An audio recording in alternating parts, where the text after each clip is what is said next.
we've mentioned 2011 discovering and getting into Bitcoin, helping in the creation of Ethereum, and also you got interested in DAOs really early. What got you interested into the DAO space? Yeah, so the conversation around DAOs really starting in about 2013. People began to look at Bitcoin and look at digital assets and began to think, hey, like it's really amazing that we can, in a matter of minutes, send value anywhere across the globe. But what happens if we are able to send other forms of value?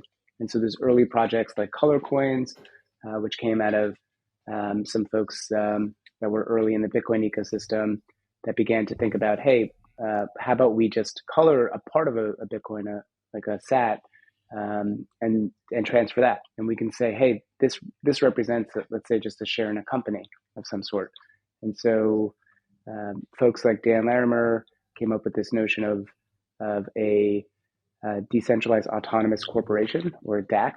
And then that idea became generalized when people realized, well, we don't just need to, have existing legacy entities like corporations. We can have more open, permissionless organizations, and we'll call them DAOs. And then they began to kind of map out the idea space related to it. So that kind of core idea was something that animated many of the folks that were pretty early on in the Ethereum ecosystem. And I was fortunate enough at a project that we called OpenLaw to begin to explore it. So at a lot of very early Bitcoin/Ethereum conferences, people were beginning to ask questions about, well, hey, how can we have internet native organizations? And if we do, how can they interact with stuff in the real world? And these types of questions I just thought were completely fascinating and kept on diving into it.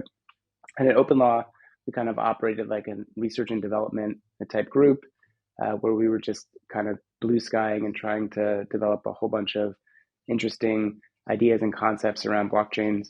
So we were playing around with things like real-time payments, real-time tax collection. We were playing around with trying to represent financial instruments in a way that would work with the legacy world. And we were also playing around with concepts like DAOs and concepts like online arbitration systems. So all these types of early ideas that people were talking about in message boards, we were taking some early first swipes to bring them into reality. It was all very rough, but I think we were able to kind of map out a bit of the idea space. And kind of related to that, just because it is the SquiggleDAO podcast, we were also doing quite a bit around NFTs and how do we represent media, how do we represent rights to media in kind of these digital native formats. I think we were one of the first, if not the first, if not one of the first teams to explore things like fractionalized NFTs, even though I don't know if they work in practice. It was definitely like an interesting concept.